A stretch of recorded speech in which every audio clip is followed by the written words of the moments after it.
കൃഷ്ണ, എല്ലാവർക്കും സ്വാഗതം. ഈ ഒരു ചോദ്യം പലപ്പോഴും പലരും ചോദിച്ചിട്ടുണ്ട്. അതായത് ഭഗവാൻ അർജുനെ എന്തുകൊണ്ടാണ് യുദ്ധത്തിനായിട്ട് പ്രേരിപ്പിച്ചതെന്ന്. അതായത് നിങ്ങളുടെ വീടുകൾ കുറെ ആൾക്കാർ ചേർന്ന് കൊള്ളയടിച്ചു എന്ന് വിചാരിക്കുക. എന്നാൽ അവിടുത്തെ പോലീസ് മേധാവി പറയുകയാണ് കൊള്ളയും കളവും എല്ലാം സർവ്വസാധാരണമല്ലേ, അത് അങ്ങനെ വിട്ടേക്കൂ എന്ന്. അപ്പോൾ നമുക്ക് പലപ്പോഴും അത് പരിഹാസ്യമായിട്ട് തോന്നാം. അതുപോലെ തന്നെയാണ് അതുകൊണ്ടാണ് ഭഗവാൻ അർജുനോട് യുദ്ധം ചെയ്യാനായിട്ട് ആവശ്യപ്പെട്ടത്. അത് പ്രതികാരത്തിന് വേണ്ടിയിട്ടല്ല, മറിച്ച് നീതി നടപ്പാക്കുന്നതിന് വേണ്ടിയാണ്.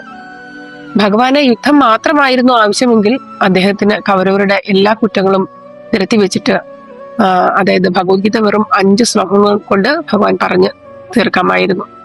എന്നാൽ ഭഗവാൻ അതറിയാമായിരുന്നു. അതായത് ഓപ്പറേഷൻ വിജയകരമായി, എന്നാൽ രോഗി മരിച്ചു പോയിരിക്കുന്നു എന്നതുപോലെയാണ്. അതായത് പ്രതികാരത്തിന് വേണ്ടിയിട്ടാണ് പ്രതികാരത്തോടുകൂടി അർജുനൻ യുദ്ധം ചെയ്തിരുന്നെങ്കിൽ പാണ്ഡവർ തീർച്ചയായിട്ടും ജയിച്ചേനെ. പക്ഷെ എന്നാൽ അവരുടെ ഹൃദയം വളരെയധികം അസ്വസ്ഥമായേനെ.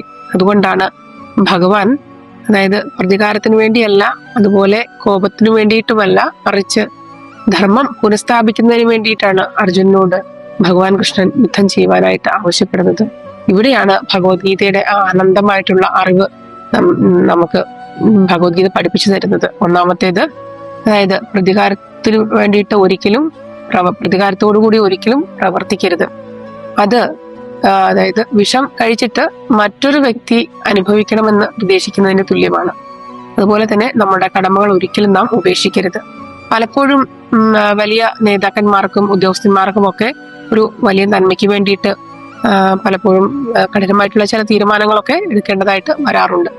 അതുപോലെ തന്നെ എപ്പോഴും നാം ശരിക്ക് ഒപ്പം നിലകൊള്ളുക. അത് പലപ്പോഴും കഠിനമായി തോന്നാം, പക്ഷെ നീതിയാണ് മുഖ്യം. അതുപോലെ 4-മത്തേത്, വികാരത്തോടുകൂടി അല്ല, മറിച്ച് വിവേകത്തോടുകൂടി പ്രവർത്തിക്കുക. അപ്പോൾ ഭഗവാൻ ശ്രീകൃഷ്ണൻ യുദ്ധത്തെ പ്രോത്സാഹിപ്പിക്കുകയാണോ ചെയ്തത്? അല്ല, ഒരിക്കലുമല്ല. അദ്ദേഹം അർജുനെയും അതുപോലെ നമ്മളോടും അറിവോടുകൂടിയും അതുപോലെ ഉത്തരവാദിത്തോടും കൂടിയും എങ്ങനെയാണ് ജീവിക്കേണ്ടത് എന്ന് ഭഗവാൻ പഠിപ്പിച്ചു തരികയാണ് ചെയ്യുന്നത്. ഹരേ കൃഷ്ണ.